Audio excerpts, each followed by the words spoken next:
Was that a bit of a malfunction there, was it? Oh, no, that was intentional. Was it not? It was intentional. Okay. Welcome, Friday night, 8 p.m. It's me and Daz and Richie, and we will bring him straight on because he's very tired and his missus will probably kill him because he's been gallivanting all around Newcastle, drumming up support for NUFC protest and their meeting last night. So we will bring on George and let's get an update. Let's get straight into it of what happened last night at the Tyneside Centre. Hey, George. Evening, lads. Well, we say hello to you first, of course. Martin, we delayed enough for you and your food. I know, yeah. Let's not go into my story. Yeah. Anyway. Right. George, how are you, sir? Very well. As mentioned just before, I am a little bit tired. It's been a busy week. It's been a long week. And based on last night and the poll, which I'll talk about shortly, it looks like we're going to get a little bit busier over the next few. So yeah, busy in a positive way. So we just need to keep that sort of impetus and that momentum going, and we'll talk about that a little bit tonight, I suppose. And I'm going to open up this again because we have run into technical issues already. So give me a second. I just have to find it again. You know what it is? Amateur moment. So do you know what this is though? This whole thing about the technology going wrong. Do you know what this is? This is like because Daz cut his hair. It's kind of like Goliath. He's lost all his power. Like nothing. The buttons have gone AWOL, and now he's like, oh man, I wish I never went into that barber in Galway and got myself an army haircut. I cut my hair ready for a big massive protest. But, I think what we need to say, Daz, is you cut your hair yourself when we're looking at it. I'm going to have to switch to go to a different option here and share my entire screen because it is not working the way it's broken. Yeah, it is actually. I might actually have to reboot, guys. Well, I can talk around. Yeah, you talk while Daz is rebooting, and I'll drop out and come back again. So give me a second. I was going to say I can talk. Yeah. You all know. Yeah. Daz, don't worry about coming back on. Great. Good luck, everybody. So I mean, just before we sort of dive in on that technology point, a lot of people were saying, could we have live streamed it last night? And just we had issues while we were there doing exactly what we did. So it is something we're looking at in terms of the future, and I will come on to it. But basically, one of the takeaways from last night was to host a monthly meeting, whether in real life or virtual. We're looking at how difficult that is to do. Because it was disappointing that there was only about 40 or 50 people there. 50 might be a slight over exaggeration, but it was somewhere in that region. But I think the quality of what we actually got out of it was really good. And obviously, so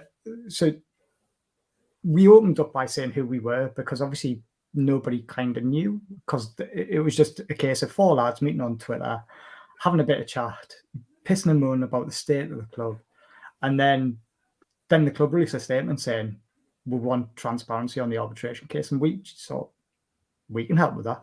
We can do some bits and bobs. So we set up NUFC.protest, and then all of a sudden we're in London. Got loads of support from like Steve Ray, Steve Hasty, John Acute. Got to give him a shout out. Lads from the London Magpies group, the Magpies group, like loads of people just like helped us out because we didn't know what we were doing, and these people had experience of doing stuff before, but like it was our names who were going on like the forms that we had to fill in and give to the Westminster Authority and the police and things. So obviously, if there was any trouble or anything, it was our names that were getting our doors brayed down by the police the next day, kind of things. And apparently there was a Black Lives Matter protest there as well, and one of the lads was pissed and grabbed a microphone off them and started saying. So it's that type of stuff that could have gone a little bit awry. Got out of hand. Yeah, well, and I suppose it goes back to like what people are saying now at the minute with West Ham and Man U and the action that they're taking. Well, I think it's really important to set out early on that if you are organising a protest, you're not going to get that same type of impact and reaction because they are reactionary measures. They're people who are just pissed off doing something in the moment and facing repercussions for it. Yeah. And don't get us wrong. I personally can completely understand it, but my personal viewpoint is I'm a tempered enough individual where I could sort of go, oh, I'm really fucked off with this, and not storm on the pitch or not kick a window in. But I understand people who want to do that and who do it, and I understand that from an impact sense is quite powerful, and it creates a narrative in the media. So we were trying to, the whole purpose of sort of coming together and what we stand for and things was about thinking, well, actually, we want to get that same level of impact, but we want to do it in a really strategic way. And then so after London, we sort of thought, well, job done a protest. That it was quite well. Got 300 people on a work day, get down to London and 12 hours there and back. On a work day to deliver a letter to Parliament and to the Premier League's headquarters, and that was the real agenda. We bothered about going to Parliament. It was a sort of supplementary. We wanted to get that letter delivered to the Premier League to show our disappointment in them, and it sort of forms part of the Premier League statement principles, in that they're supposed to be easy to have a dialogue with from a fan's perspective, and obviously they've got a duty of care to protect the fans, because at the end of the day, and I know it's cliche, but what is football without the fans? I mean, we saw how shit it was watching it on TV for 12 months. Yeah, exactly, and even when there was a few fans going back in, it was much better. And now it's sort of capacity. There's a real difference in terms of where we are. So after London, we were like, job done, but we haven't really got the outcome that we wanted in terms of transparency. So what can we do? So that's why we made the appeal for letters. And like at the same time, other groups and organisations were saying, oh, we're gonna have a protest at West Ham and so on and so forth. Do you just want to get involved? And we were like, yeah, we'll help, but we're absolutely not going to lead it, because you're doing it for a different reason. It's a valid reason, but it's not the reason that we're thinking about. And our energies elsewhere at the minute, and that was on the appeal for letters. So what we did with that, and the sort of thinking behind it, was we'd done a lot of reading. And I mean, when I talk to you about the case, which I have done before, you'll know that I love to read shit that normal people don't. And so Peter and myself had read the sort of Independent Football Ombudsman's rules, the Premier League Statement of Principles, the handbook. And Peter, to his credit, realised that all of the letters that had come in had just been like, we're really unhappy about this, and we're really unhappy about how you treat the takeover, and it's shit how you're not corresponding with fans, blah, blah, blah. So we had all of these things, and we only needed 6 or 7 letters to do what we wanted to do. But we got somewhere near 150, there or thereabouts, in terms of what people had sent in. And that was before, I mean, when we looked at the responses, there was nearly 300 responses that we got, because people were sending us the letters they'd sent to their MPs, they were sending us letters that sent to the Independent Football Ombudsman, they were sending us all of these correspondence that they had. So we had to sort of filter it all out and understand what it was about. And we wrote a letter. And the big difference between the letter that we wrote and everybody else had was that we wrote a complaint letter. And you might think, well, that seems a bit shit, George. But we set out with an intention to get a response from the Premier League, whether we like that response or not. And in their rules, they have to respond to a complaint letter within 6 weeks. Absolutely have to. And if they don't, the Independent Football Ombudsman can and will step in. So the Ombudsman come out in the press and said the Premier League should respond, but they couldn't make them, because that's not what they're there for. They're there to sort of make sure the Premier League follow their own rules. And the only way we could make the Premier League not follow their own rules was by complaining and then them not responding. So that's where our energy had gone. That and other things was where our energy was around that time. And then obviously West Ham didn't happen for whatever reason. And I mean, sometimes shit just happens, unfortunately. And whether it's a case of not enough support or impetus or whatever it is, and as I understand, there were some personal reasons for largely as to why it didn't happen. But that's not to say it wasn't a good idea or that it should be mocked. And I think, and I'm bouncing around all over. So again, apologies, lads. You'll have to bear with us and keep up. Daz is in the back trying to sort the slides, and he's just completely fucking lost. He's not a clue what's going on. So that's fine. You keep talking. get to appeal for letters, Daz, and then I'll circle back with. But I think there he is. Yeah. So thinking about what's he doing, man? And this is worse than watching Ant and Deck or like Good Morning with Rylan on. Like he's all over the place.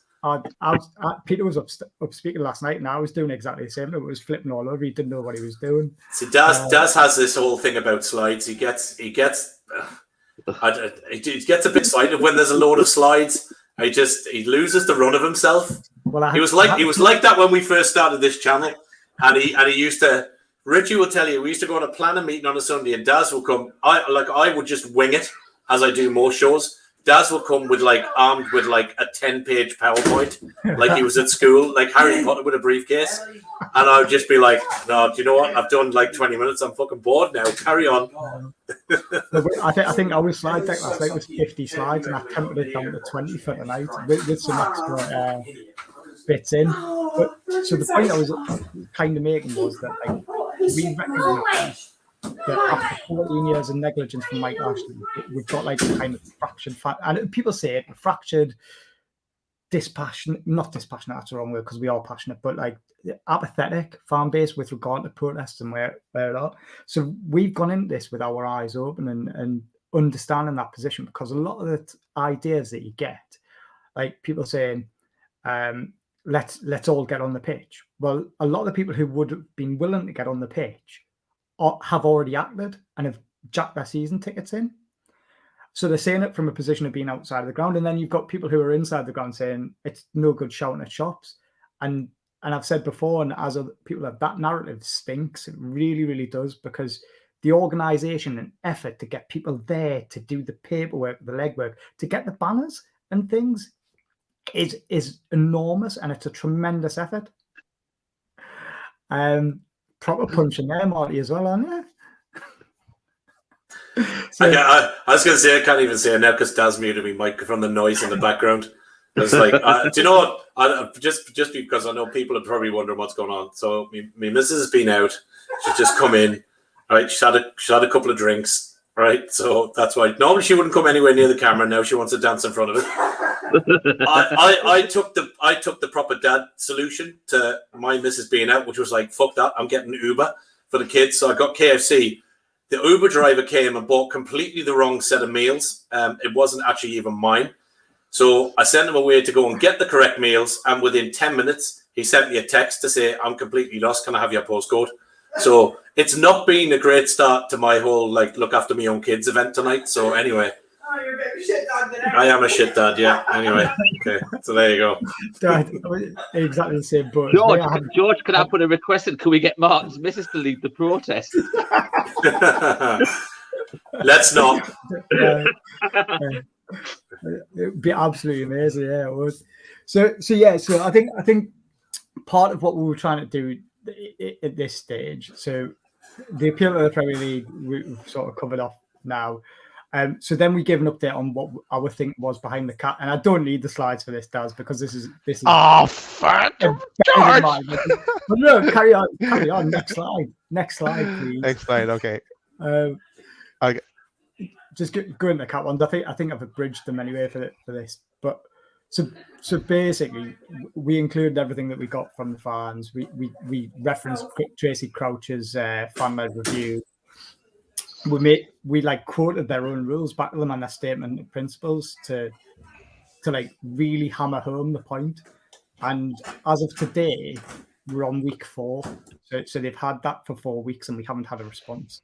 We still haven't had a response to that was handed over by the police on the protest on the 16th of July. So we're not expecting one. That one wasn't a complaint letter. It was just a shouty, argumentative letter, which I think was the majority of what had been done before.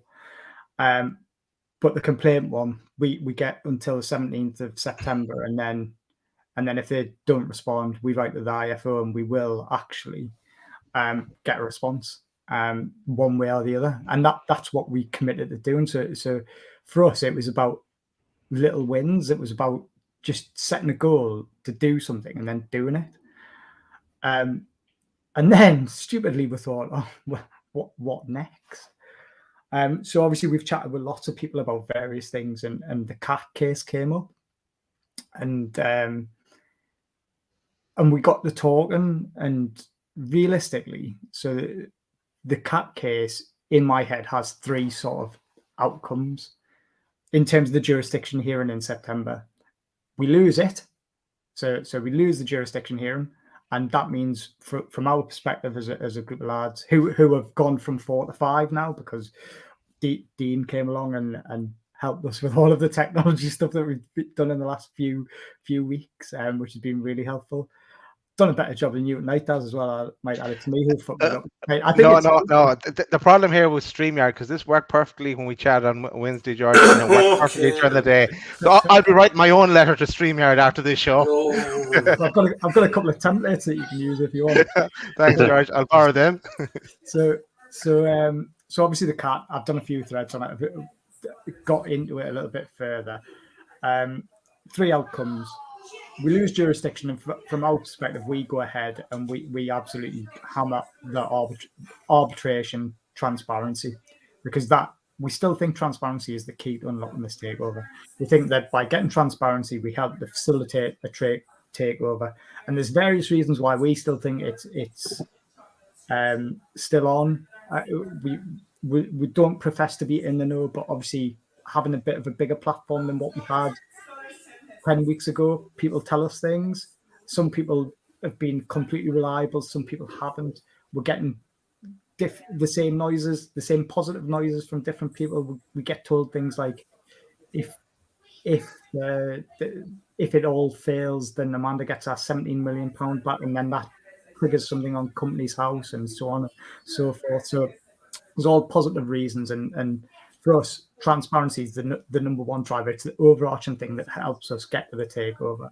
And I know previously when I've spoken, I've said it's the cat case, it's arbitration, but transparency was the key part of all of that anyway. So when as our journey has developed, we've understood that more. So the second option is that obviously we win the jurisdiction hearing, and I think there's like a sub option. We win it, and the Premier League decide not to appeal. And if they don't appeal, then fucking great. We can go home and just hang up our protest NUFC boots and call it a day and have a bath. But we very much think that they will appeal it, because that's Bird and Bird's MO, isn't it? It's their modus operandi. It's what they do. They try to kick it down the road. And I think the real risk to that is that you're looking at a minimum of 12 months. And that would probably be end of the road for PIF. And whilst PIF's not the be all and end all for us, it's really not. It would just be nice to have it. And I think most people are in that sort of broad position that like a takeover is above who that takeover is from. But the fact of the matter that our heads have been turned by PIF and PCP and the Rubens, I mean, that's quite a multicultural consortium, and with a fair bit of money behind it that would invest in the region. So that's sort of how we're setting out. We and I say me, I suspect that generally that they'll appeal on the basis that so you can only appeal on legal grounds, and it has to be case law, as I understand it, or a new point of law. Now, I suspect it'll be on a new point of law in that St James's own NUFC. NUFC are the member of the Premier League. The Premier League have a handbook. All of the members of the handbook, all the members of the league are signed up to the handbook. The handbook is effectively a contract. That contract says all disagreements will be settled through arbitration. So I suspect that's how they'll go through their basis of their appeal. So our idea was that we attach a fan-led action to the CAT. And there's a number of ways to do that. So given that I've read the rules inside and out and understand how to do a skeleton argument, I think I could write it. And I've read some of the other cases where people have sort of defended themselves or even taken cases themselves forward, and you read into the judgments, and the judge always sort of says you should really be represented, and quite often it comes down to the fact that people don't have enough money to hire representation. So it's entirely feasible that you could do that. Now, I'm not saying for 1 second that my submission would be anywhere near as good as any QC who ever existed, because it's apples and oranges. It's not what I do for a living. It's not something I'm well versed in. It's just I've read it, and I think I could set something out that was reasonable. And the reason for that, for me, is if the Premier League are going to appeal on that basis, how would they appeal against a fan-led action? What would their argument be to say, from an anti-competitive standpoint, this doesn't impact you? Because the way we do it, and again in my head, the way we'd structure it is we'd get somebody from the club who was on furlough, we'd get somebody who was a season ticket holder, we'd get a local business, we'd get a taxpayer. Now, I fall into one of those categories. I'm not going to tell you which one. So, but all of those individuals have had some form of loss as a result of the takeover being kicked down the can. So season ticket holders, they would have got their money back because Amanda Staveley's on record saying that they would have been refunded sooner. So they would have had the money back sooner. And therefore, if you've got money in the bank, it accrues interest. And therefore, you would have lost that accrual of interest. Similarly, a staff member on furlough only would have received 80% of their wages. And I've learned today through some of the contacts that we made last night that we still have got staff on furlough. Yeah, that has been confirmed by the club apparently as well now. So, yeah. So and again, Amanda Staveley said and is on record saying that staff would have been taken off furlough. So there's two key points. So as a taxpayer, I'm concerned that that's an inappropriate use of government funds, and we could potentially write to Her Majesty's Treasury and ask them to get involved as well, which is one of the routes that we're considering. And basically put together this case that says, well, when the Premier League argue against St James's Holden, that the judge goes, well, actually, you've got this other fan action, and what's the basis of appeal for them? Because they're not a member club. And it's the same anti-competitive behaviour.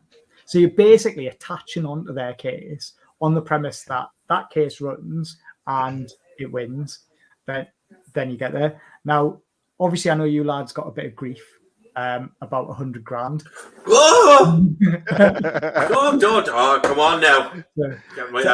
But no, so I categorically state I'm not going to shout, donate your money to the load of lads and do it because that's good because me and Daz are shocking at writing.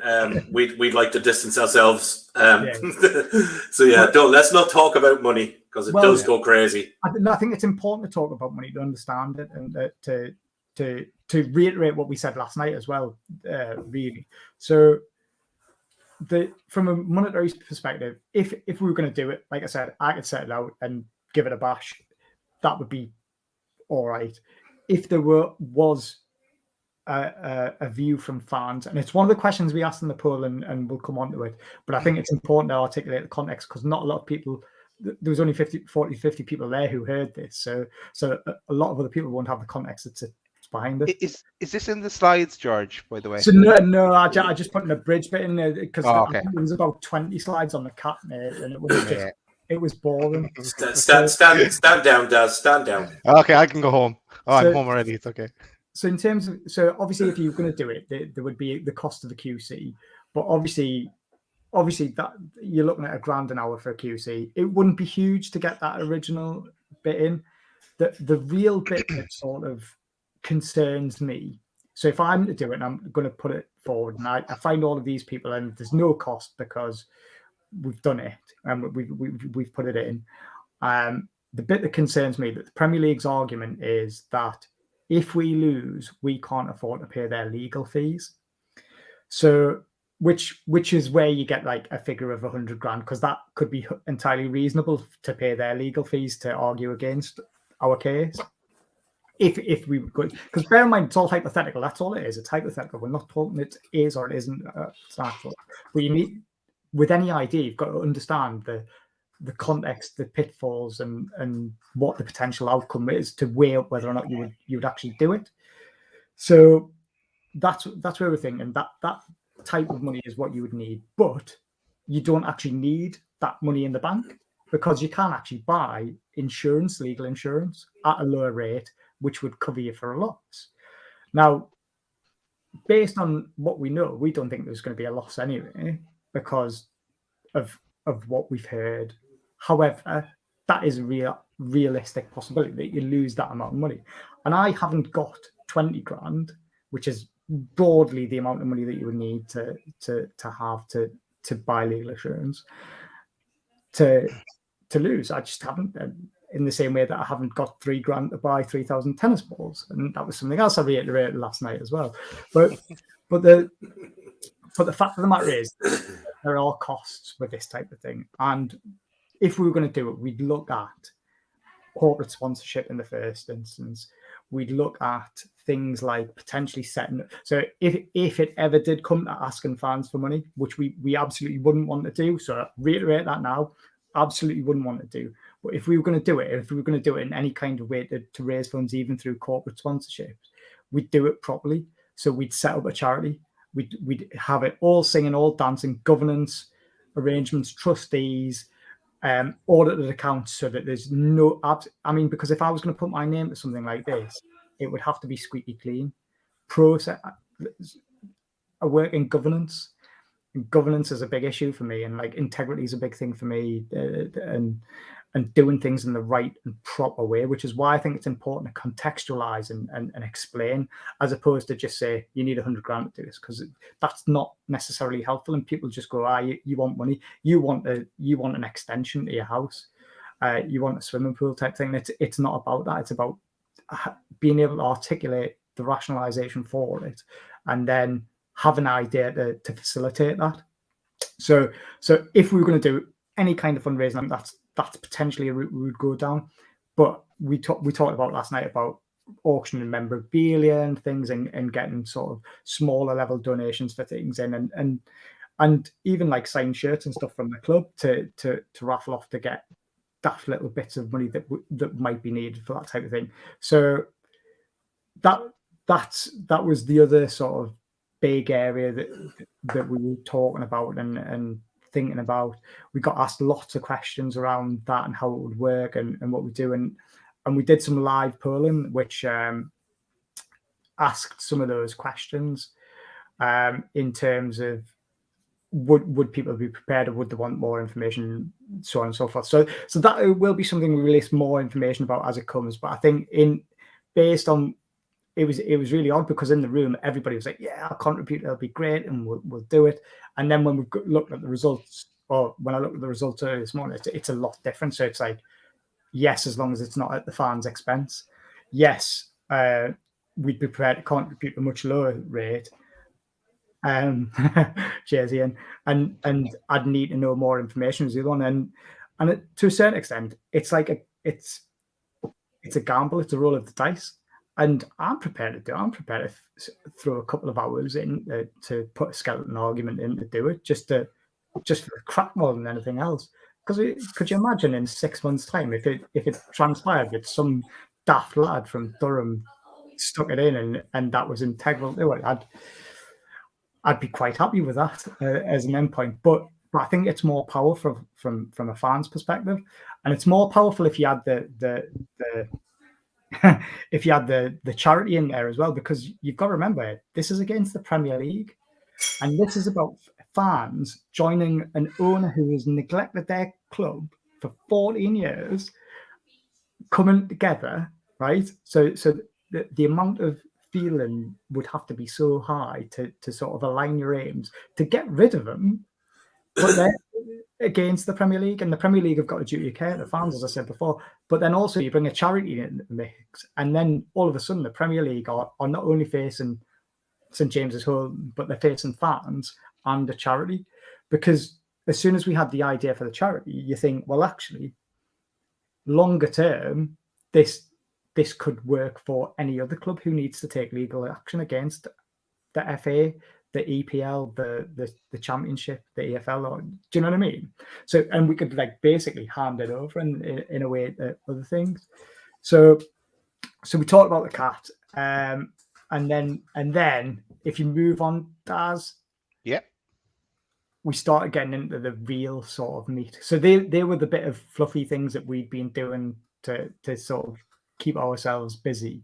But the whole reason for calling the meetings was to think about what next. We had David Cresswell from the Magpie Group come give a really impassioned speech. There was a lot. I mean, I should probably give a shout out to some of the other people who spoke as well towards the end of the night. But we had Chris Heron from NUFC Trust came and gave his own view and give us a bit of an indication as to why he joined the trust, because he thinks on a personal level that action is something that he can get behind, and he wants to influence the trust board to do that. So that was really, really useful. I need to tell you, spoke from the heart. Was Stu McPhail got up and gave a really impassioned speech and sort of gave some ideas in terms of what might work.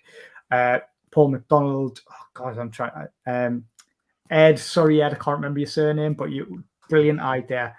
And it was all centered around what types of action can we take. And like I said,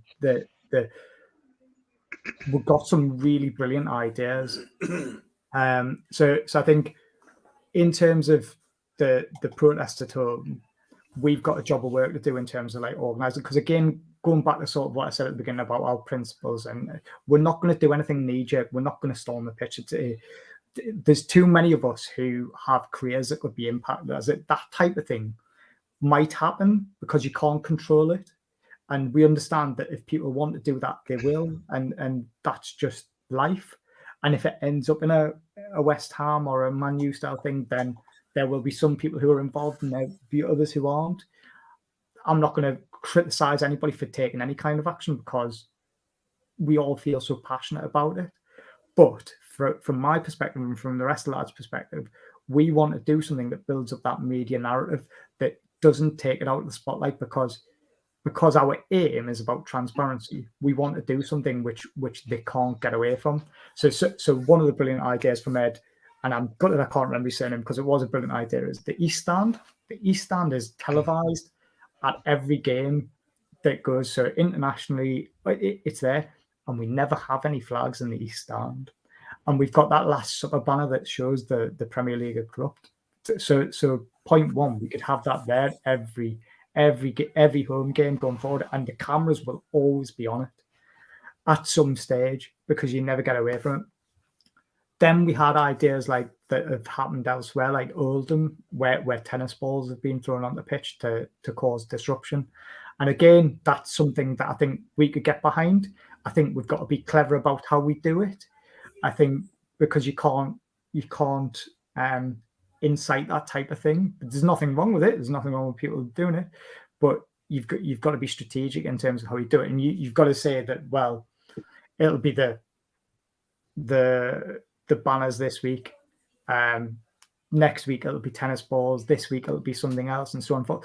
And I think for us, if we get that strategy right, what we'll see is more participation, and it'll grow. The best one one of the best ones that we heard, I think, was whistles, because everybody can buy a whistle, and all it takes is for ASM to be running in the box and to go over, and for 10, 15, 20 fans to blow a whistle for play to stop, or for later on in the game when somebody comes anywhere near him again, and just that disruption. And if we can get that small win where it happens and the game's disrupted in whatever way it is, whatever shape it is, and then the next week, it's not 10, 15, 20, 30, it's 100, it's 200, it's 400. So that's what we're looking at now. So I think the protests are sort of, you can flick on Daz, because we talked about them at home. We also talked about them away, and obviously the next big opportunities at Man U away. Ronaldo's debut, we're probably going to get shafted, on it because it's currently a Saturday 3:00 kickoff, and we all know that the media partners of the Premier League hold us in disdain in that we get moved more often than anybody else. Is that going to be enough to be a catalyst? Have we got enough time to organise anything meaningful? I don't know. We're trying to digest it, but we know that is the next big one. But there's other opportunities. So like Watford away as an example. Oliver Dowden, for anybody who doesn't know, how don't you know as a Newcastle fan? Are you even a Newcastle fan? Oliver Dowden is the Secretary of State. That's going to come back to haunt you. I That know. So we're not Newcastle fans now because we don't know who Oliver Dowden is. Oh. Drop the Rick. Anyway, Oliver Dowden, Secretary of State for the Department of Culture, Media and Sports. His constituent officer is less than a stone's throw from Watford Stadium. So if you don't know who he is beforehand, come to the protest at Watford and he will. That was where I was getting to. Yeah. So Pete Davey makes a good point here, and I know you're working your way through the slides, and we've got quite a few comments coming through, right? So obviously we're not one of the bigger pods that's out there, but we've got 50 people watching there live now, and we'll get views on this later on because having you on here does attract viewers. But Pete makes a good point, which is, do you think that the turnout at the protest meeting, didn't have the turnout that was expected? Because not everybody that's a Newcastle fan is on social media. So how do you change the plan of attack to get more people informed about it? Obviously, coming on a pod and doing stuff like this, which you've said you're going to come on regular, but then you've got people like Laura who's made a comment who says, and Yano and other people are going, well, I'm all for maybe doing something at home, but like I'm not bothered about doing anything away. And Laura who's going, I'm all for it. I want the voices to be heard, but as soon as you talk about legal, then I'm out. So you've got such a core of people, and we can talk about the fan base being divided. And I think I take your point about the whistles or the tennis balls or whatever. I think sometimes it just does take that one person or few to push the ball over the top of the hill, and you start some format of action rolling. But how do you we know on Twitter in particular that the Newcastle fan base is completely divided. You've got anti-takeover, pro-takeover. Yeah. You've got some who like this pod, some who like that pod, X, Y, and Z. But to get something like that really working, it's all got to come together. So how obviously you're on here talking tonight, but as a group of organising, how do you plan to pull some of those things together, I guess, for people who are watching and listening? Yeah, no, really valid point. So we did do quite a bit of leafleting in the pubs in town before this to try and drum up support. And the reality of it is, everybody who was in that room came as a result of social media. And I think ultimately social media, and when we talk to the people who've had experience of the Magpie group, they said, obviously historically they didn't have social media, so what they would do is go to different social clubs, and they would host at a different social club in a different part of the region. And that's a really valid point, and you sort of advertise it beforehand. Obviously, live streaming, I think, would have been really helpful. But as I said at the beginning, we had issues with technology, and it was the first time we were all really nervous. We've just spent £100 on some software to do some polls. But we've already, so the Chronicle are doing something on Sunday, and we're going to try and get the QR code for the poll in there as well. Liam Kennedy's, we've responded to all of his, he's sent us a load of questions in, and we've responded to his stuff. And again, the QR code will form part of that article. Obviously, I'm going to ask you lads to send out the URL for that, so that more people get. And George as well. We'll after we run through the slides. I don't want to break it now again. We'll show the poll. I can share the poll live to show people what it looks like, and then we can put the URL in the chat and we can tweet it out. Smashing that would be great. So but you're right. So we are looking at that. But I think the reality is social media is the biggest reach, and the ability to do it from home. So if this was a big Teams call where we're doing it, then I think we'd have a bit more structure. We'd have a bit more ability to get messages in, because you can have a chat function. You can have people put their hands up and come in. So there are things like that we're looking at. But obviously, some of these things come at a cost, some of them not. We're not asked as like, I mean, we're happy to pay for printing and Slido. I mean, just for the impact. I mean, because it costs for 20 quid and we've got it for 12 months now. So we're going to do it. And one of the other things that came out was and you'll see in the slides as well, because 50 people in the room said, yeah, it would be good to have a monthly meeting. But then 1,100 people, 90% of them had said it would be good to have a monthly meeting. So you're looking at 1,000 people who've indicated that a monthly meeting at total as a fan base would be useful.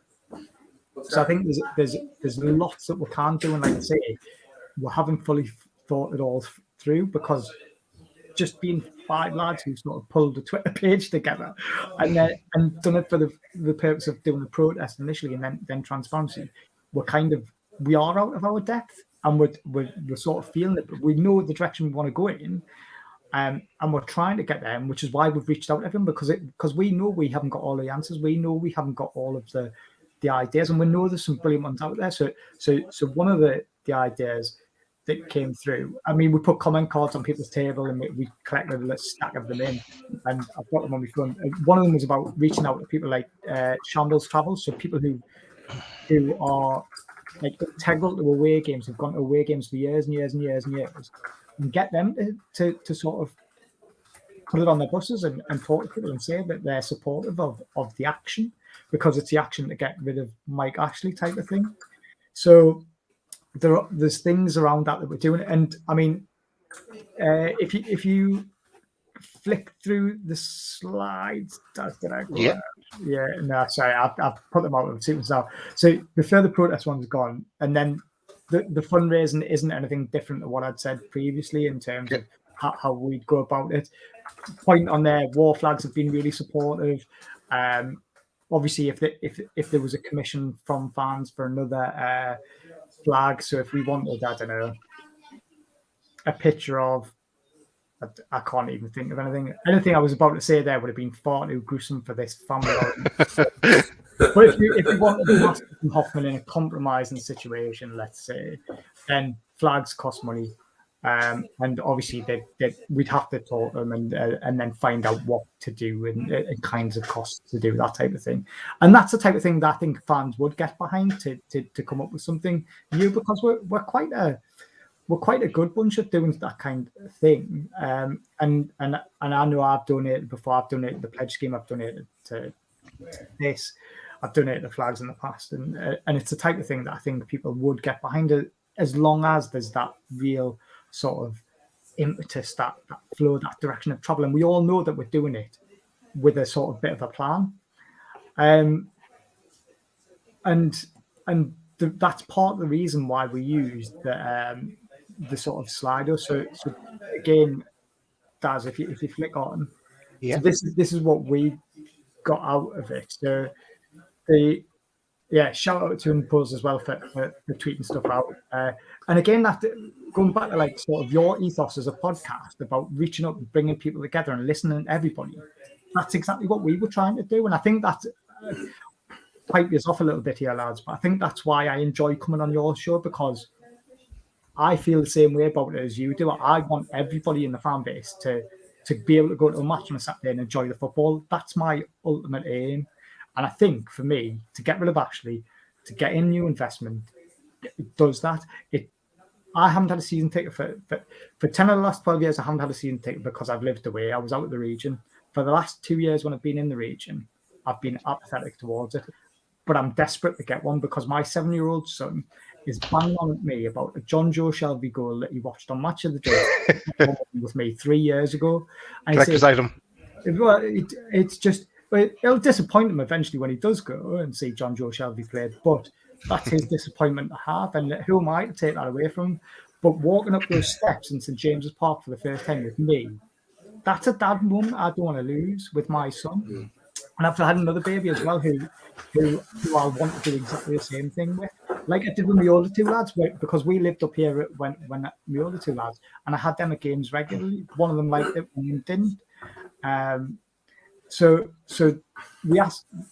This morning when I checked, we'd had just over 1,000 responses. I think we've had over 1,100 now. So you can see the top left-hand corner. We asked 10 questions, and as a result, there's been over 10,000 votes in there. The word cloud gives an indication as to like sort of the more people type those words in, the bigger see. So you can see that people want a big protest, media attention, and in a game. Yeah. And we're going to keep on gathering this information. Who put Chelsea?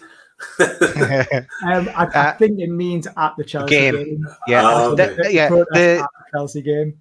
The Man United game and Ronaldo's debut seemed to be fairly popular. In the cloud as well there. Yeah, United are new who came into the league as well. I think you, just to go back on your point, George, though, about the kids, right? I had and we'll put something out later on, but we've got Steve Beharall coming on from the Newcastle United Foundation in a couple of weeks. I think it's the 16th of September, Daz, I think it is, isn't it? Yeah, 16th, yeah. Right. I spent yesterday morning on the phone to Steve for about an hour talking about the foundation, community, everything else. And one of the things that we got talking about and about what the foundation are trying to do with the community. And we started talking about kids and everything else. And I was talking about my kids and, kids who like football and stuff. And I was saying, for me, the there he is.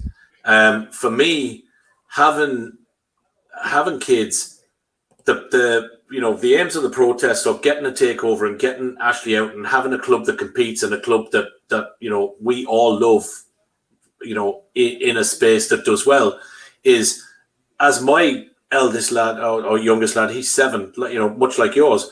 Yeah. I don't want him to get up and go, I'd rather wear a Man United shirt or a Chelsea shirt or an Arsenal shirt or a Spurs shirt. Even though my dad's a Newcastle man, I want him to want to put on a Newcastle shirt. And I think, for me, that's one of the biggest reasons why I want this owner out and why I want things to change, is because I don't want to see those younger kids, and I'm sure there are around the Northeast region and elsewhere, that don't want to put a Newcastle shirt on because it's a shit club to support at the minute. So for me, that's one of the biggest things that I want to change. I want my kids to support it, not because Dad does, but I want them to support it because they love the club and they think it's worth supporting. I can't disagree with a word you've said there. And like, I've been apathetic towards it. So my 7-year-old isn't the way I was when I was 7. When I had massive adulation for an older cousin who loved Newcastle. I used to watch the games on ITV because we were in the World First Division, and I remember the first time I went to St James's Park. I wanted to go every week thereafter. I remember taking my older boys when they were younger, and one of them was just starry-eyed. The other one was probably a little bit too young, and sort of it went over his head, got bored, would rather play on his PlayStation, and you've got to accept that to a certain extent. But I want them to have that opportunity, and I mean, he said to us over the last few weeks, it's really weird, like, because when I talk about coming on your show and I talk about some of the work that I'm doing, I'm trying to explain to a 7-year-old like about a cat case, which is quite difficult, but trying to explain it, he can see how passionate I am about it, and he understands it. That comes from supporting Newcastle. And he said, he's like, it must mean something to you, Dan. I said, of course it does. And he went, well, I want that.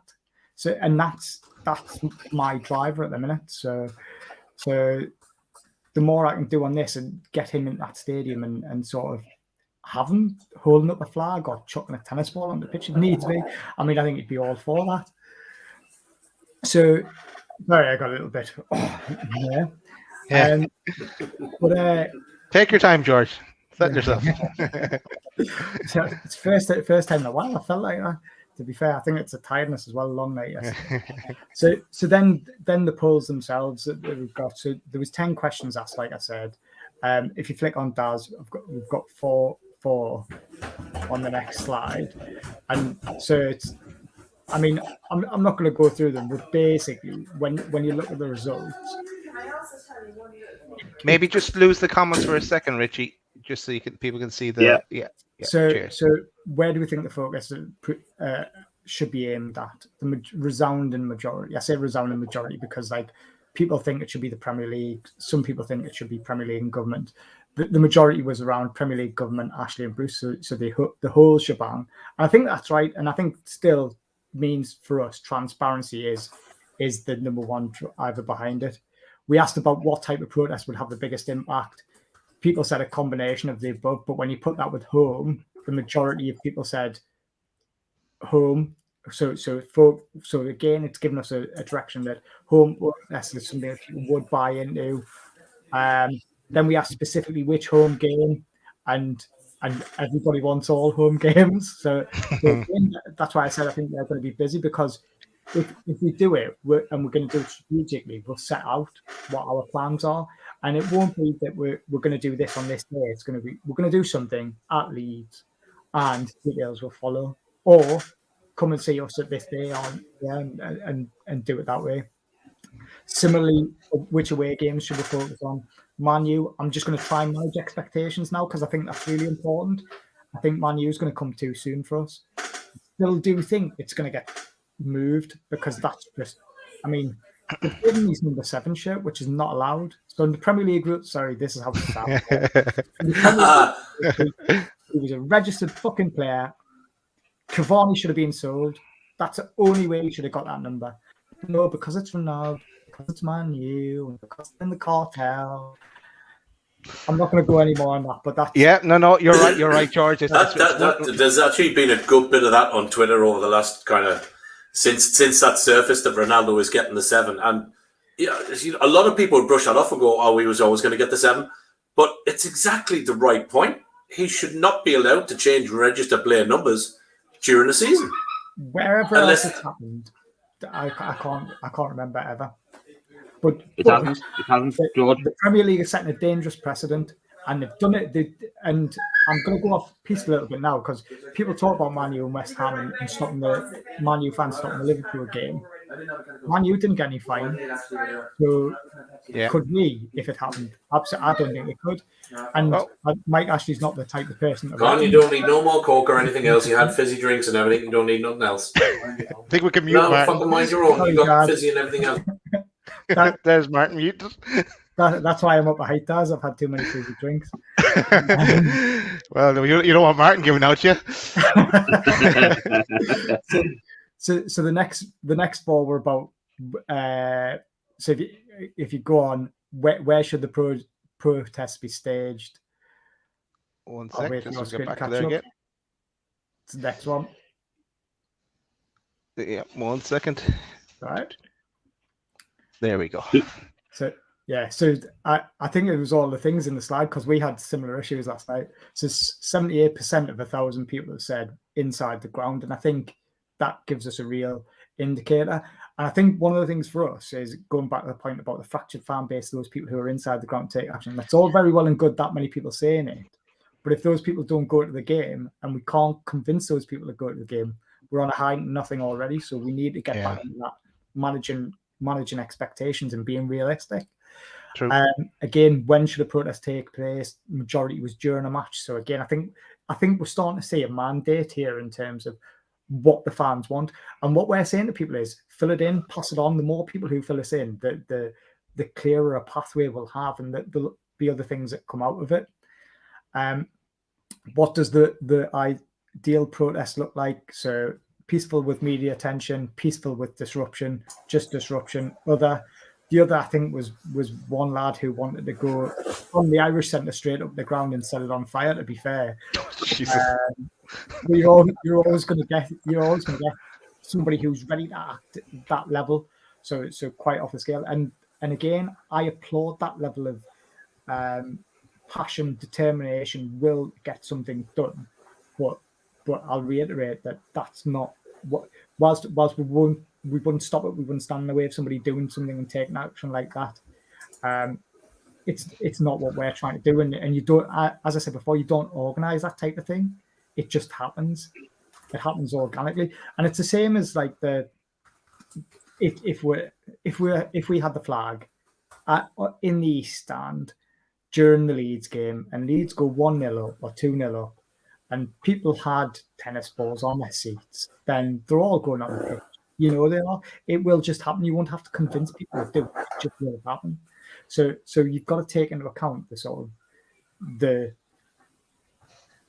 I was going to say like the feelings, the feelings of inside the football stadium. That I don't want to say mob mentality because that's wrong, but do you know what I mean? The fact that you get the highs and lows as the game's going and the progression. So you need to consider that when you think about these types of things.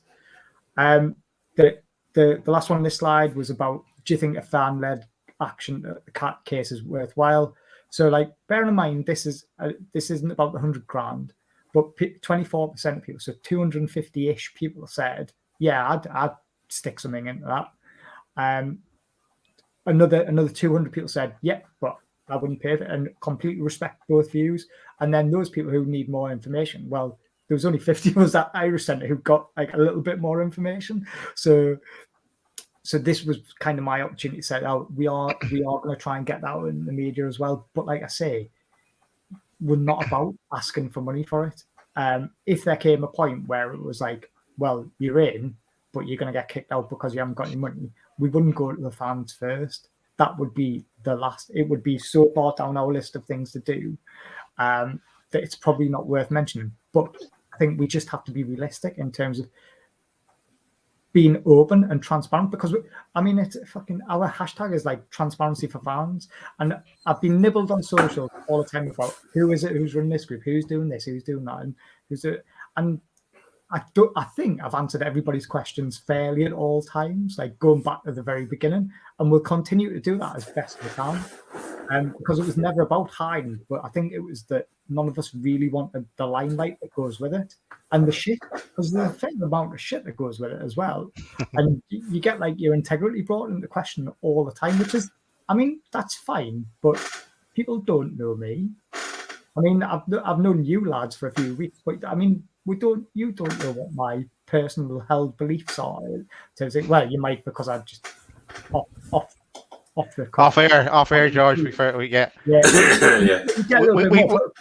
I know you like tennis balls. Yeah. Yeah, and we know not to give you fizzy drinks. Yeah, Martin doesn't like fizzy drinks. Yeah, that's true. Yeah. Now, quick one for you. Somebody put a tweet up, right? I know the lad makes a good point, but I won't throw names out here. But it says you can't organise a proactive, disruptive protest. It's going to take a small group of mates starting something and doing something, and then those in attendance will join in, and it'll snowball. So the whistles is an exact example of a disruptive protest, because if you can stop the game because a player hears a whistle repeatedly over the course of 90 minutes, that's peaceful. Nobody's getting arrested for it. Whistles are allowed in the ground. It's not like they could search every fan for a whistle. If you get 100 whistles in the ground, you get 1,000 whistles in the ground, you get 5,000 whistles in the ground. World's your oyster. It's about doing it. And like I said, what we're trying to do is think of a win. Let's get a win and let's build some momentum. Yeah. So let's get the flag in the East Stand and get that national TV coverage that the Premier League are corrupt on that screen for that entire match. Yeah. Do you think, as you and this is just me thinking because of the current situation, obviously, the ever so transparent NUFC released a statement today that was full of words but said nothing, and yet again we didn't even get a name on the end of that statement to say who had put it together. But obviously we've got, if you look at the next 5-6 fixtures like we did the other night when we did the show, and you think, okay, well, you guys are starting to try and get something together. We've got a myriad of people watching the show tonight and comments coming in, where there is a mixture of people who are going, yes, I think it's great. Some going, no, I don't think so. Yes, this will work. No, that will work. So you've got all these different ideas. Will that rapidly take a turn if we don't get any more points on the board over the next 5 or 6 games? Does because that toxicity ramps up in the ground, or as a fan base, does that then make doing something far easier? I think so. But I think it won't detract us from trying to keep it that structured, sort of strategic approach with the little wins and the building them. Yeah. And because if it doesn't, and we get points on the board, that apathy comes back into it as well, doesn't it? And it's like let's say we beat Man U, right? And then we wake up. By some miracle, we beat Man U, right? People aren't going to be asked, really, are they? Like, oh, well, we beat them, and and it's like, well, for us, like I said, it's about the small wins and being able to report that small win and then building the momentum up, because hopefully what we're looking for is some kind of snowball effect to gather pace. I think the statement today, for me, I think that's a little dig at Bruce, if I'm being honest. Yeah, I think he was. I think the statement completely undermines him, because somewhere along the line, either the club went. I mean, you know, if you take it back, and I know we're kind of going off on a slight tangent here, but you know, a few days ago he was sitting there going, you know, we're working on things. You know, we'd hope to get a few more in, but at the same time, the club were peddling the line, going, business is done. You know, Liam Kennedy, Lee Ryder, Craig Hope all reported the same thing: business is done, shop is shut. But Brucey was still peddling I'm working on deals. There was hopes of Chowdhury coming in, everything else. So either Bruce is peddling a lie to try and appease certain avenues, but the club, certainly in the statement to me, have completely thrown a knife into his back. And I'm not saying I like the guy, but I think he's at a bit of a crossroads at the moment, especially if the next couple of results don't go his way and we get a hammering at Man United and we lose against Leeds. All of a sudden he needs to make a decision, because the club have kind of pretty much cut him loose and gone, you're a liar. Well, he's at a crossroads in Portugal, isn't he? He is, yeah. Well, I'd say he's at a kebab shop in Portugal at this time of night. But I was going to say between the breakfast buffet and the kebab shop. He is, yeah. He's never moved from the canteen, yeah. but yeah, I completely agree with that as well. And it's that cauldron, isn't it? It's that melting pot. And I think you're absolutely right. Man U and Leeds, two free-flowing attack teams, especially with Ronaldo. I personally think we're looking at hammering. Ronaldo's definitely in at my fantasy football team. Just to add that one, I have got a differential. I think it's going to make a difference this week. I know, completely off topic there, but probably give you a heads up to that. I haven't touched my fantasy team for about, I don't know, I'd say about 15 years. I've still got Gary Lineker up front along with Steve Bull, so I'm hoping they'll get a couple of points. Quick one just before you do, and we will divulge. But a good point there from Yano. I know we're not throwing the questions up, but Yano makes the point. He says, could we not do something or raise enough money to create a fans advert, a message that Newcastle fans don't demand a takeover? We just want a chance to have our case heard.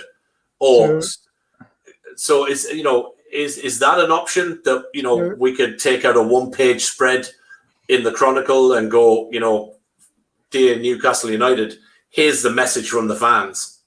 Absolutely, I think it is. And I think so. There's a couple of things in there. I think there comes a point, doesn't there, where incurring costs become beyond the reach of five individuals who are prepared to put that in. So it could be, if those types of things are on there and we're having these regular monthly meetings, people say, well, we'll put a kitty in there, we'll chuck 20 quid in, and all of a sudden you've got $2,000 to be able to do that type of thing.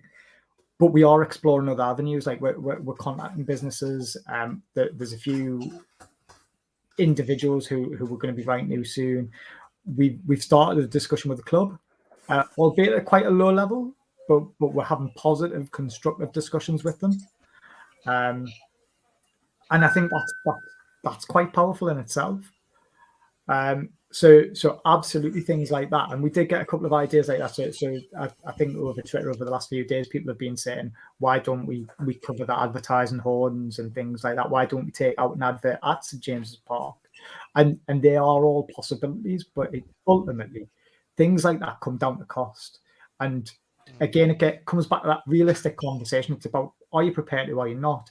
what level of governance do you want around it, and that level of transparency. Which is why when we talked about it as a group, our idea was to set up a charity specifically for that reason, to do it so that it was all above board. So you're having to comply with various charity commission legislation, that you haven't to have standard operating procedures in place, that you'd have to have appropriate trustees who were named and known, and then have audited accounts, so people fully knew and fully understood that we weren't just pissing this money up the wall, because that would never be. I couldn't live with myself if people thought that about me on an individual level, never mind on fucking Twitter. Yeah. Okay. So there's wide ramifications, but absolutely those types of ideas were the types of gems that we were getting last night. And like I said, wasn't great in terms of numbers, but the quality of the stuff that came through was phenomenal as far as I'm concerned. Yeah. I'll just move back on to the thing because I'm conscious that we're over time, and I know some of you have to go. But so we did ask again on the night about meetings more often, and there's a quite everybody there sort of said monthly. 70% of 1100, sorry, 700-ish people said, yeah, do them once a month. And that's, again, I think that's quite powerful. And also some work we've got on in the background. As I said, Dean sort of joined us in the last few weeks. He's been working on developing a website. So we put that on. Then we'd be able to give updates, because to be honest, it's hard work. And you have to justify what you say to people, and you have to respond to all of the DMs, and you have to try and articulate quickly. I mean, the Protest NUFC account gets more messages than any one of us. All five of us can't cope with it. and can you imagine if one of us responds and we've articulated something slightly in the wrong way, or we've been a little bit direct, and then somebody else has to like respond later, and it's like, having a website, just you can put the information out there, and it's then people can look at it and go, oh yeah, and maybe ask some sort of questions elsewhere. So that's something that we've got in development. And if you click on again, guys, sure.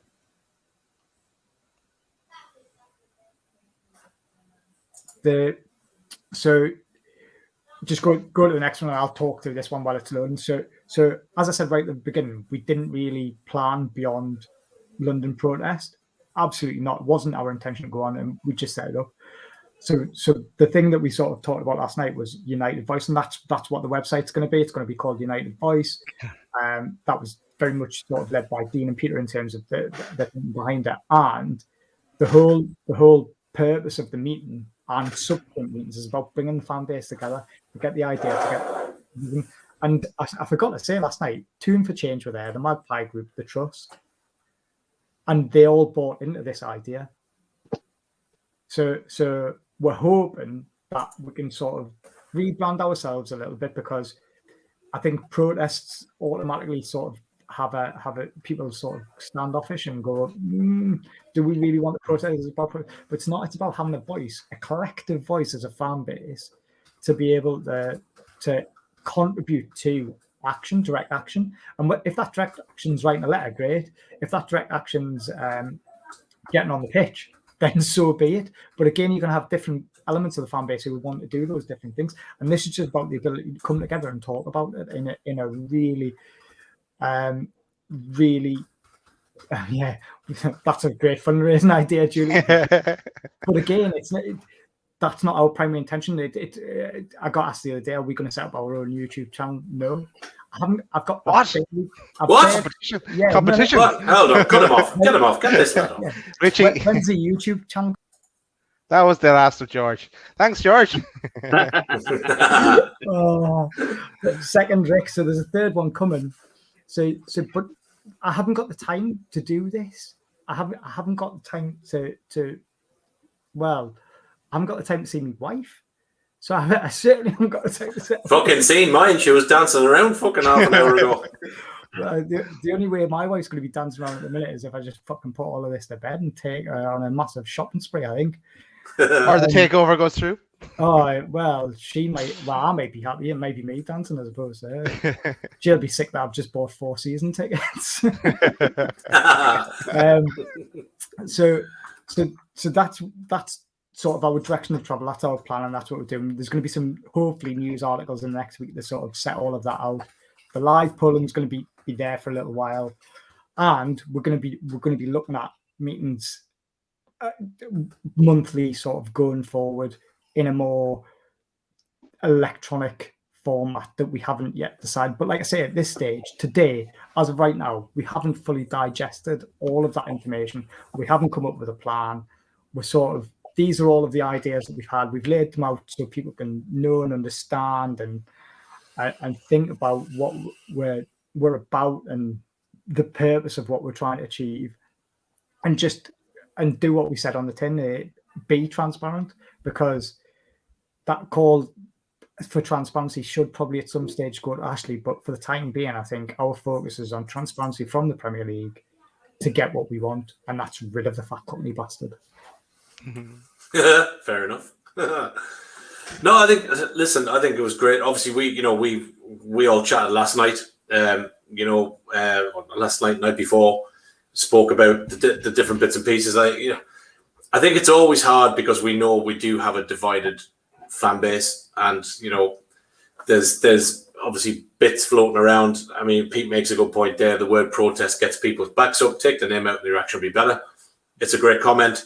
The T-shirt's a great idea. There are things, and I think, for me,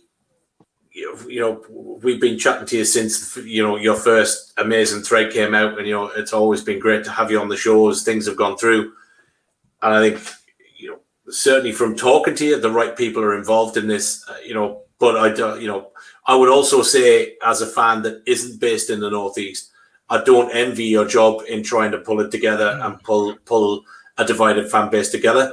But what I would say as a fan, regardless of where I live, I'm glad you're trying something, because something is better than nothing. So I applaud you for that wholeheartedly. Thank you. We all do. Yeah.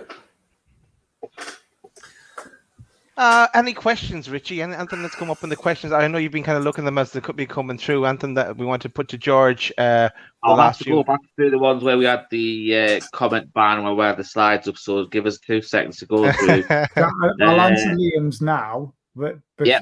So nothing's definite. But if I had to guess and put it out there, Leeds is probably going to be number one. Okay. I think Man U's too soon. I think Leeds is the first viable opportunity. Yeah. That was a few of the questions that were popping up, which is like, what is next? What is planned? Yeah. But I think you kind of made the point, which was, look, Man U's probably too close. Possibly something for Leeds. So I think that's really the next bit. I think is to obviously let people know what is next and what's happening. Sorry, you may have said it when I was messing with slides and stuff, but how will people know? And let's say, for example, the tennis ball thing, right? Just give that an example. How would people know? And why then? Would the people, the security at the stadium, not be on the lookout for tennis balls or anyone with anything like that? Or how are you gonna? How is that going to work? So that's why I think the strategic element of it comes into it. So it's about us understanding what we've kind of got planned coming up and when we've got it coming up. And like I said, Leeds, I think it's a really good opportunity to use the flag and have the flag there on that television throughout. So and if we get that and it's beamed across the world, that the Masters corruption one that was down in London, the big massive Last Supper one. I think that's a really good initial. But then after that, when we've got a bit more lead-in time, we can organise things, because it's that organisation that takes the time and the effort. And we don't have to be truthful about organising things, certainly not in the press. So we could send a press release out saying that we're going to take tennis balls, and the club are looking for tennis balls, but we're over here going, we've got cricket balls, you wankers. Do you know what I mean? So there's ways and means that we can go about it, and that's what we're trying to think through, and that method of communication out is going to be critical. And I think that's why the monthly meetings are going to be really useful. I think that's why the banner United Voice will be really useful as well, and the idea of a website where we can just put stuff up instead of having to go out on Twitter. I mean, obviously, big things I'll let you know what we're thinking, how we kind of think, we'll probably all do that. So like 5 of us have all got our own networks, so we'll all disseminate information, the truth. But that might not be what goes out. And so again, part of like what comes out will be that united voice, that all of those groups getting together and filter it down through their networks and things. And like I say, just working with them and being with some of those people in the room, they're just like us. They're just fans who want to do something. I mean, honestly, like there was the Magpie group was sat in the corner, and there was this lady.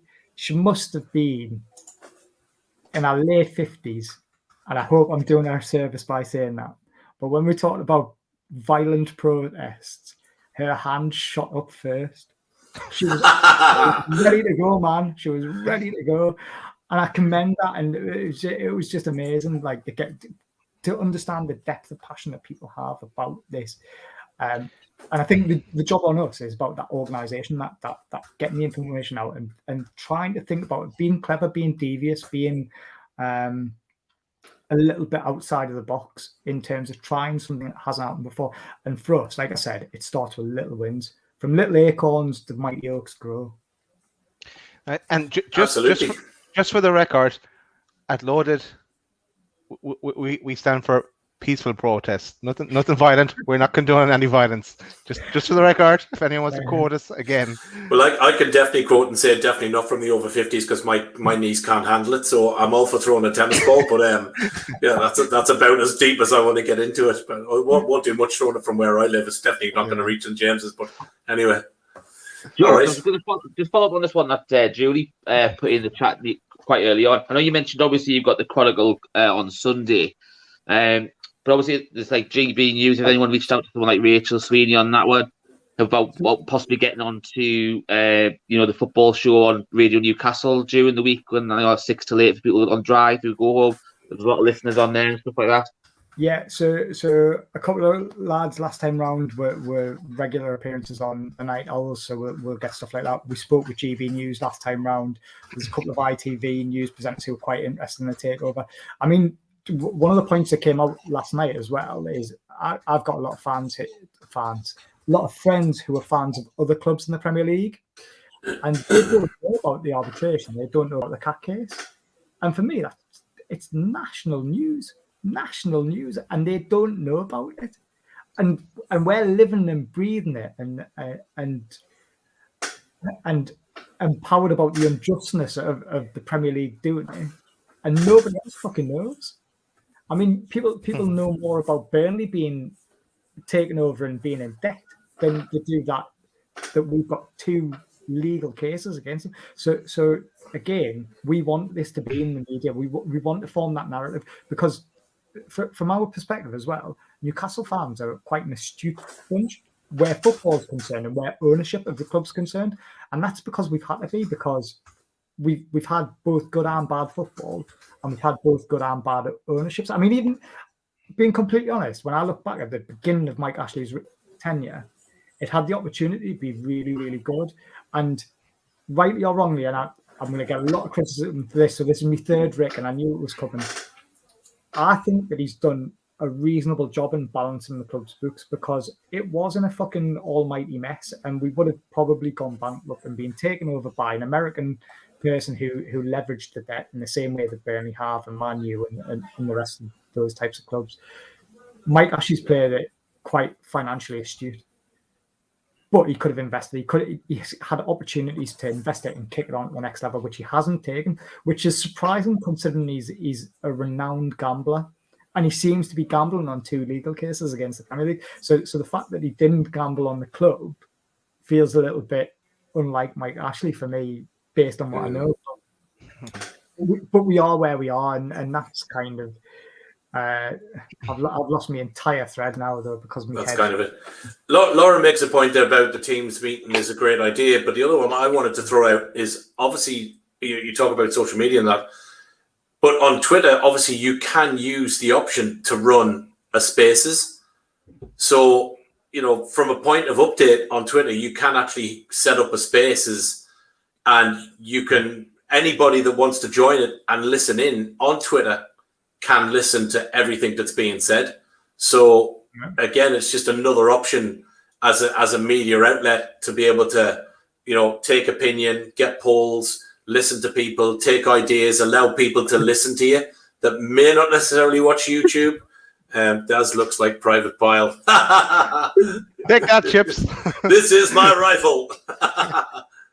So it is just another option. Like George Culkin did one not too long back, and I listened into it, and there were hundreds of people listening to it. So again, it is just an option there that there are avenues there. So and stuff like this. I mean, we would never have thought about that as we honestly were racking our brains. But when there's 5 of you, all got jobs, all sort of WhatsApping each other through the day, managing an account which is getting hundreds of bits of.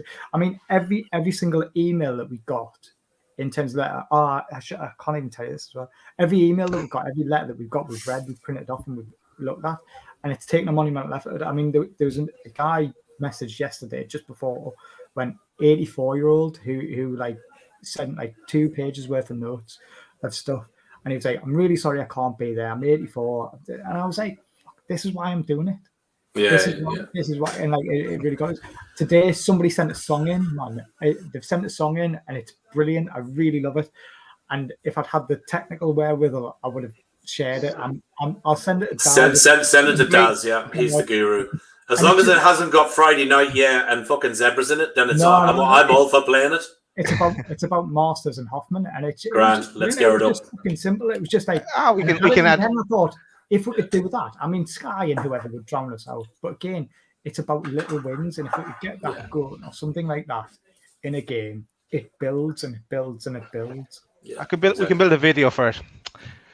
Yeah. Nice one. We can. All right. I just Mark, I was going to put this.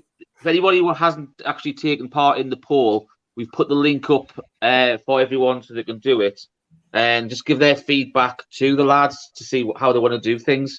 Every single voice is important, as I've said.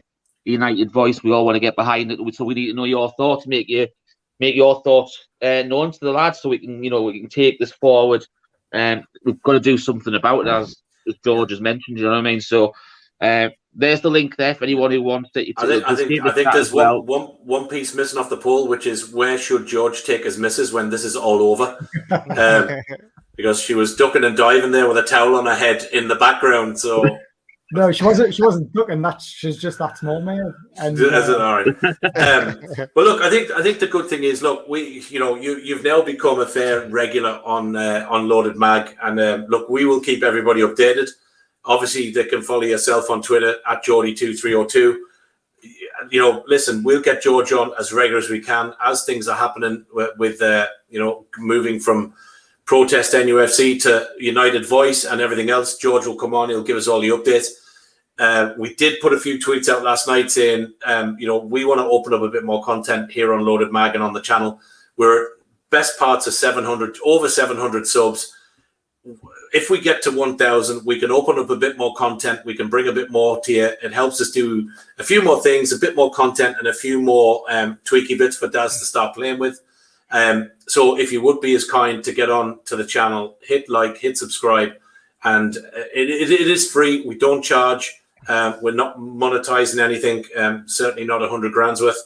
But yeah, look, go on there and help us reach that 1K. We've set ourselves the goal of getting to 1,000 subs by Christmas, and it would mean, without sounding too pathetic, to get to 1,000 subs. As George said earlier, talking about the protest group, there you go. Pete says we got 297, so that did well. I advertised it last night. We've had one in a day, but listen, we're much like the lads that are, George and the guys that are working all this other stuff. We're just 5 lads. We've all got kids. We've all got day jobs. We do this as a bit of a hobby. We try and bring content to people that we hope enjoy it, and we try and bring a little bit fresher because.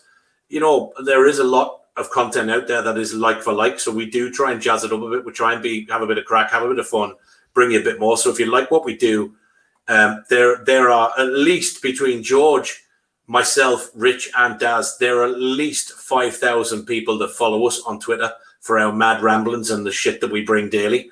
So all we ask is for 300 of you out of all of those that follow us just go on to the channel tonight and hit like and hit subscribe, and we would absolutely be delighted with that.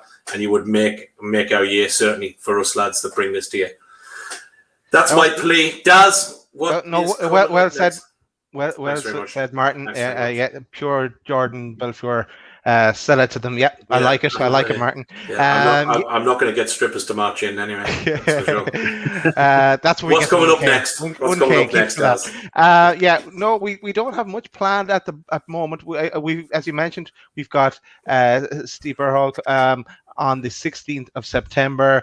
We'll be back. We'll be back next week with a loaded mag. We've got away days with. We've got away days. Yes, I never added that. Yes, you're true. That's right. We've got, and I'll add that as we're talking. We've got away days with the Man U fans coming on Thursday as well. Too. So we've got Rich, and we've got Keane from the Armchair Sports Weekly. There you go. So weekly Armchair Sports Talk. You can follow them on Twitter at Sports Armchair. So Keane is coming on and Rach is coming on, both Man United fans. I'm sure they will want to chat about a certain Portuguese number 7. I'm sure we will not want to talk too much about any recent results or goals, probably only other than the 5-0 many, many moons back. But yeah, that should be a good show with Pete Davey, myself, and whoever else can get on. And then, as Daz said, 16th of September, we've got Steve Barrow. And we will be talking foundation, Newcastle United women's team, and the future of football in the community and what the foundation means to the area of Newcastle. So that will be a great show. We are in talks, and we do have a few more plans lined up where we're not going to give anything away just yet. Stay with us, keep your eyes peeled. Yep. That's just want to say thanks to George. Yeah, cheers, George. Apologies for StreamYard letting us down at the start because it worked today and it worked Wednesday. But yeah, live. Yeah. A live thread. Fellas, thank you. No problem, George. No problem, mate. Listen, keep up the good work, pal. You know, it is a lot, and I'm sure, listen, it's obviously, it puts pressures on home life and everything else. But look, we all want the same. And, you are trying to do things the right way, and absolutely a massive credit to the fan base. So, well I'm sure people that are watching but can't get on or aren't following whatever, or may watch this but not be on Twitter, I'm sure they would want to say thank you to you. So look, on behalf of those that do, thanks very much, pal. Cheers. And I'm conscious that we didn't get loads of questions, so if people want to drop me a DM, I will make every effort to respond. Because, like I said, it's about being transparent. It's about listening to everybody. I've just had some great messages through tonight about ideas as well. Some really naughty, which I really enjoy reading. You know who you are, lads, but keep sending them through. We're looking at all of them. No worries. And look, we will get you back on again as well. As and when we can, and you're available, and all of our home lives allow. But yeah, look, we'll make this a regular thing and as we move on, we'll get regular updates. George has agreed; he'll keep us posted. So yeah, Loaded will tell you what's going on when we can. Right. Let's say goodbye to everyone. That's it. We'll have a good weekend. Take care, everybody. Have a good weekend. We'll talk to you soon. Enjoy yourselves. Thanks for watching, folks. Hit the sub. Get us to 1,000. Thanks very much. Bye. Take it all. Thanks.